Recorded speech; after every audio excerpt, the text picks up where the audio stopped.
Hey, how's it going, everybody? This is Expat Stacker. On the back of the American Silver Eagle, it says $1. And that used to mean something. If I have a paper dollar today, it really doesn't mean that much. I can't really get much with that. But with an American Silver Eagle dollar, I can currently get about 19 or so paper dollars.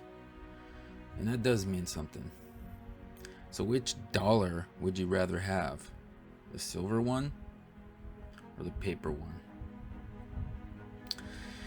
Obviously the silver one, right? But most people in the world work for paper dollars. Why is that?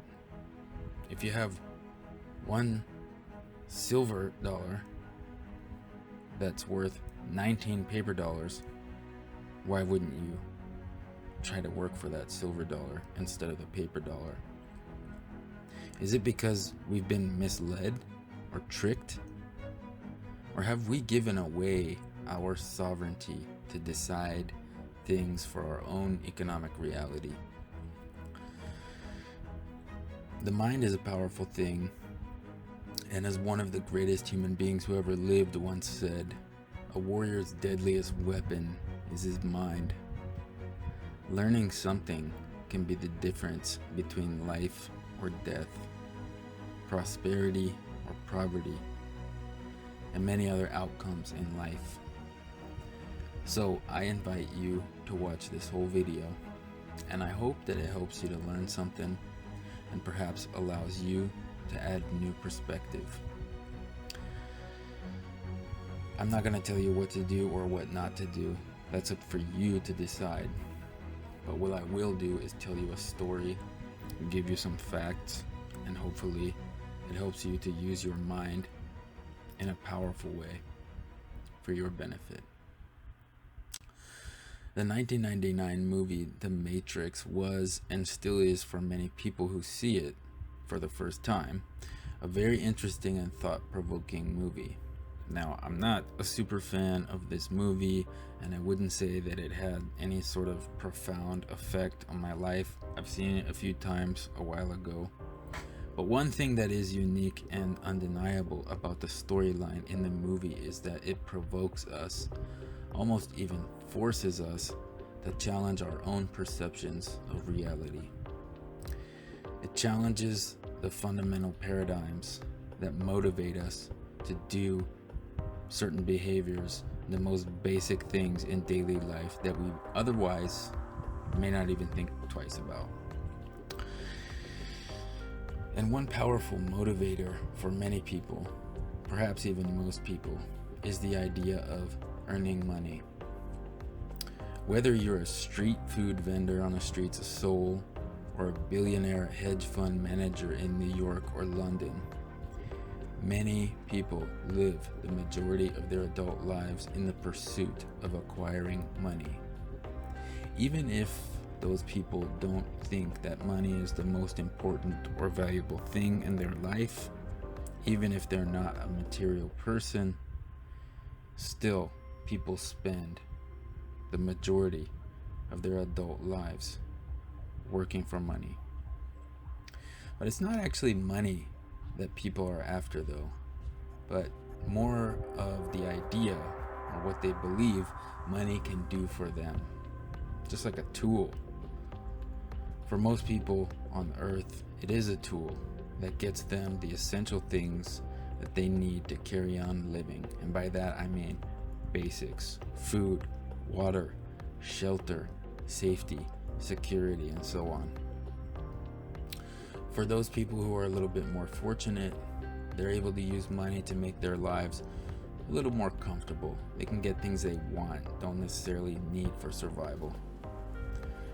And for people who have more than they could ever need, I'm talking about the elite, the 1%. I assume that for many of them, money is a tool that they use to get more money, which helps them to entrench and expand their power, influence, and control. And just to be clear, I'm not saying that that's a bad thing or an evil thing or that they have some nefarious motivations. I'm just saying that that's how they use money. They use it in a way where they're able to influence and change the bigger picture, the macroeconomy, the society, in ways that they see fit. Some of them may be good, some of them may be bad, just like every other class of people. And there's a lot of different ways that people can earn money.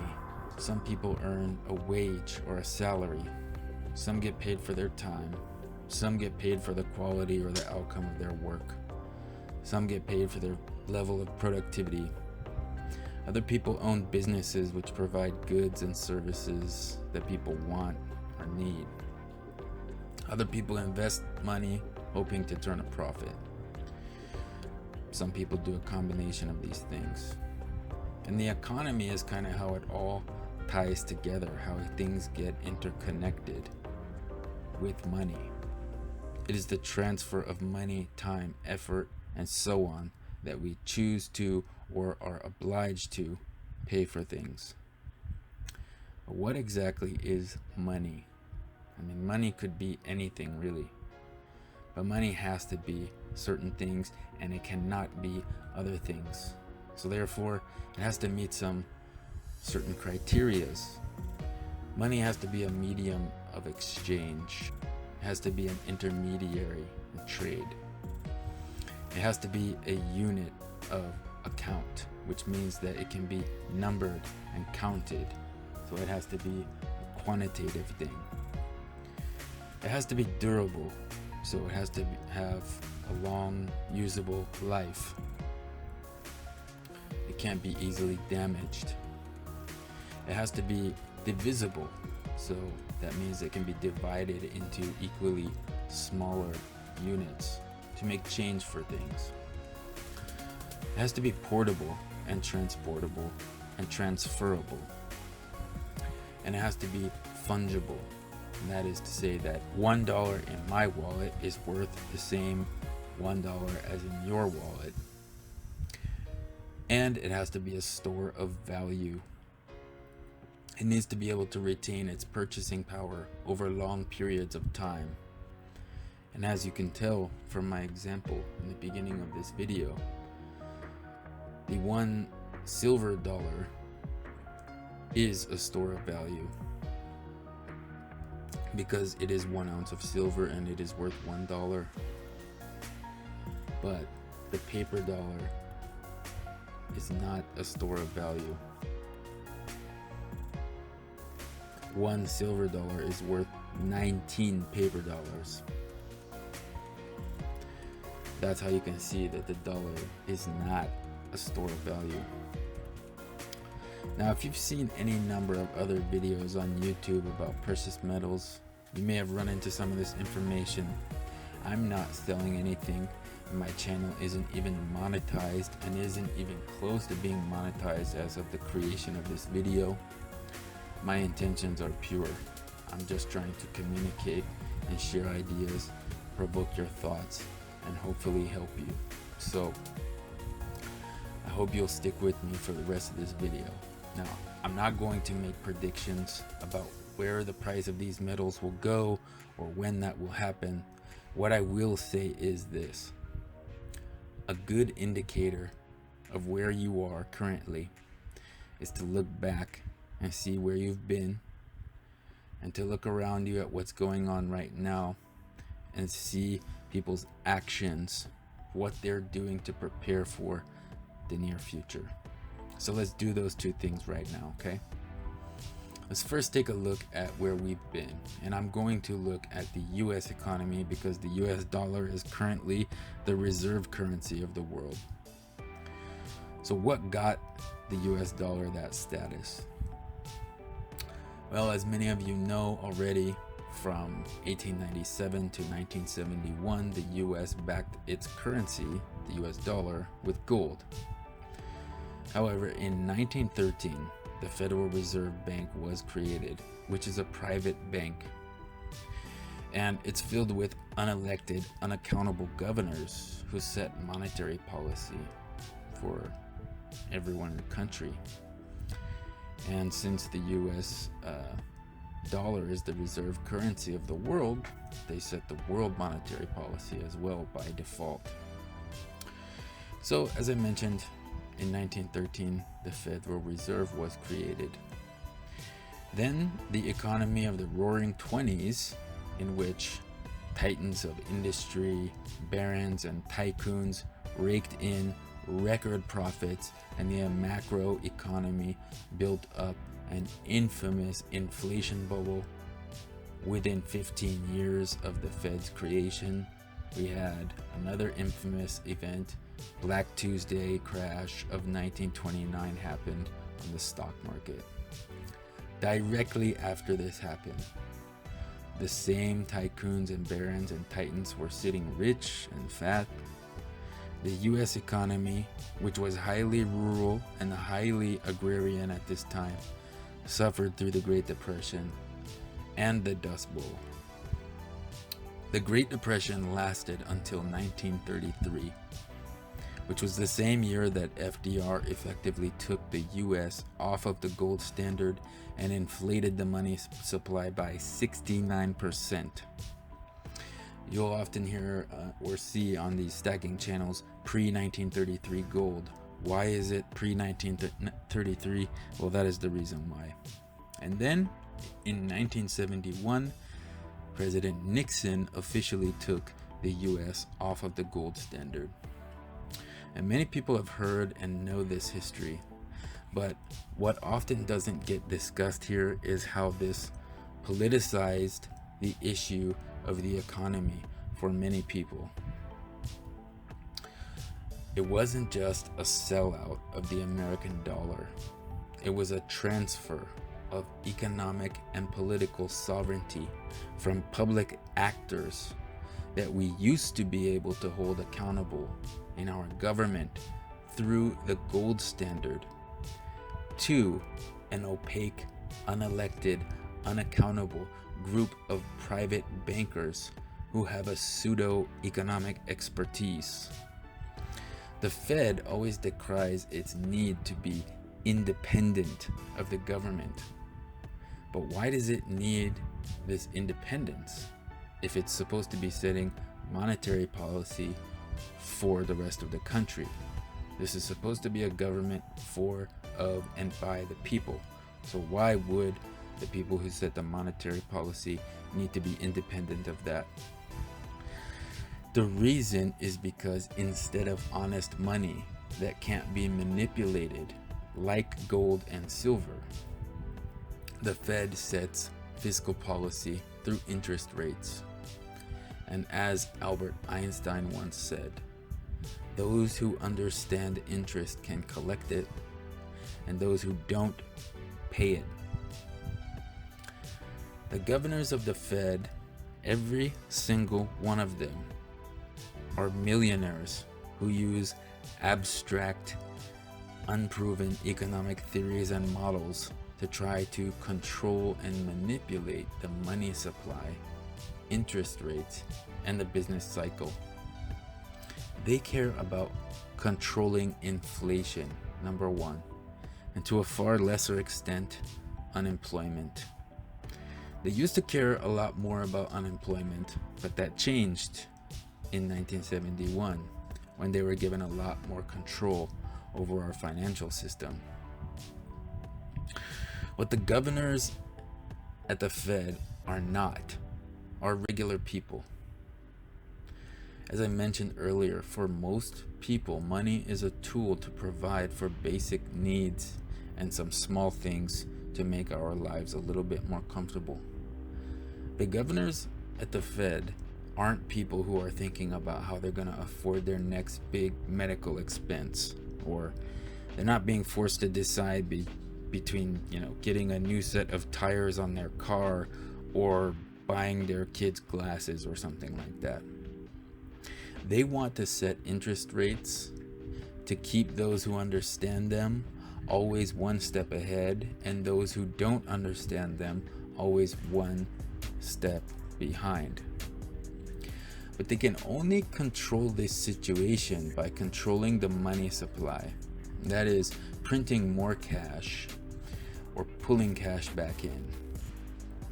The past 10 years or so, the Fed has been printing trillions of dollars. What cannot be printed, though, is silver and gold. And since they cannot be printed, they cannot be manipulated. That's why I like to call it honest money.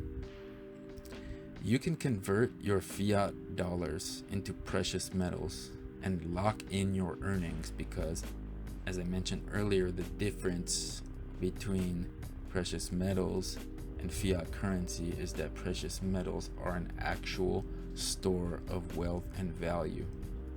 So by doing so, by converting your fiat dollars into precious metals and locking your earnings there, you can become immune to the infectious disease that most people call interest rates, which deflate and eat away at your paper currency.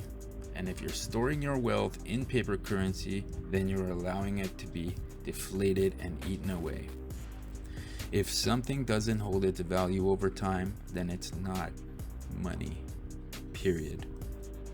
And that is why if you take a look at nations around the world and institutions, especially when there's trouble on the horizon, they always have and are and will run to silver and gold. Look around at any number of multinational financial institutions, whether they're investment firms, commercial banks, or any number of other institutions. They're all rushing toward real money right now. Credit Suisse recently discontinued selling its 3x long leveraged silver ETN and a number of other ETN products which were levered in precious metals and exchange traded notes. And this is one of the top 20 most popular ETNs on the trading app Robinhood, by the way, and is worth billions of dollars. The only reason for Credit Suisse to do this is because they thought silver is going to increase in value. And if they have a 3x long levered silver ETN, they're going to have to be paying out a lot of money to their customers. Bank of America recently raised its 18-month forecast for gold to $3,000 an ounce. Right? Goldman Sachs has been advising its clients numerous times since March of 2020 to buy gold.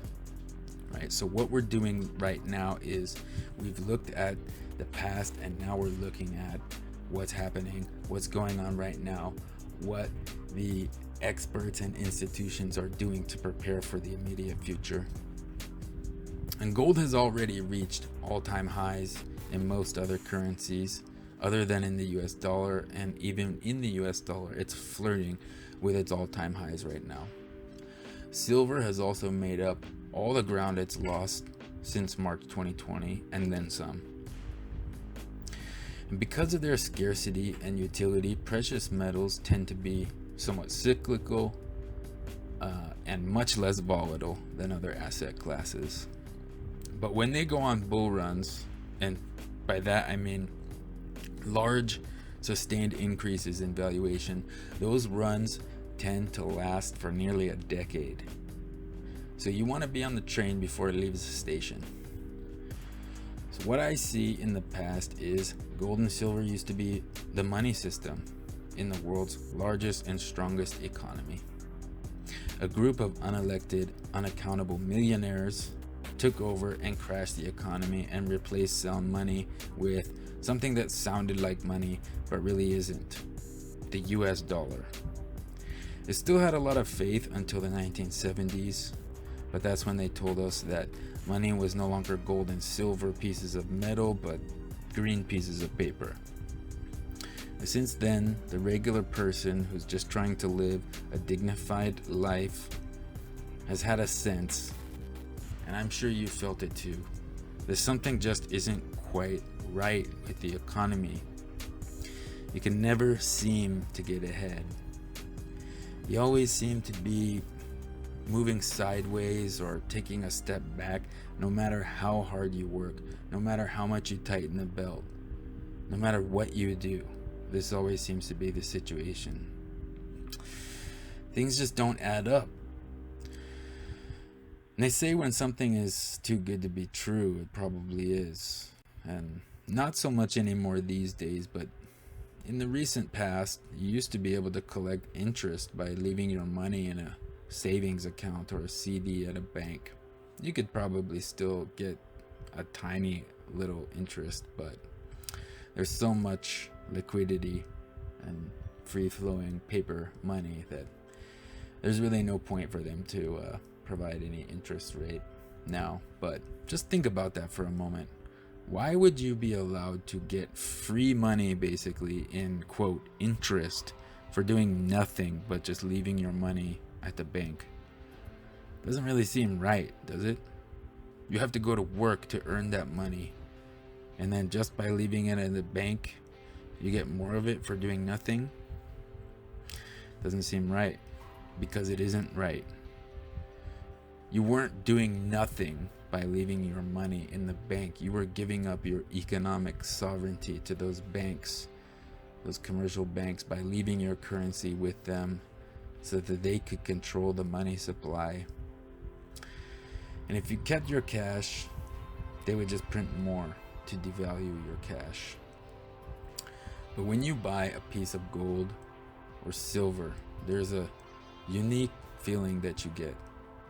A feeling of freedom, a feeling of certainty, a feeling of stability, a feeling of historical significance and relevance. And that feeling is you restoring your economic sovereignty and not allowing yourself to have your wealth controlled by unaccountable millionaires who are playing manipulative games of haves and have-nots. And that's why I really don't care if the price of silver or gold is $35 or $3,500 an ounce. An ounce of gold is an ounce of gold. An ounce of silver is an ounce of silver. It doesn't matter what the current price in fiat is. It seems hard sometimes to make that conversion when the price suddenly moves, or when premiums are really tough, like they kind of are at the moment. It's a tough pill to swallow sometimes, but that is the price you pay for converting pieces of paper or numbers in an account that could all be worthless in a second at any time based on the actions and decisions of a few people, versus restoring your economic sovereignty, human dignity, and storing your wealth in a sound form of money. I literally rest easier at night knowing that this is what I have and hold. And that is because I know that the money I earn, the value and wealth that I create to take care of my family and have a future, is not being taken away from me through interest rates and printing money presses or anything else like that. My mind is free, and my economic sovereignty has been restored. Guys, I really hope you enjoyed this video. I hope it gave you some perspective, and if it did, please hit the like and subscribe button and leave a comment letting me know your thoughts. This is Expat Stacker, and I'll catch you on the flip side.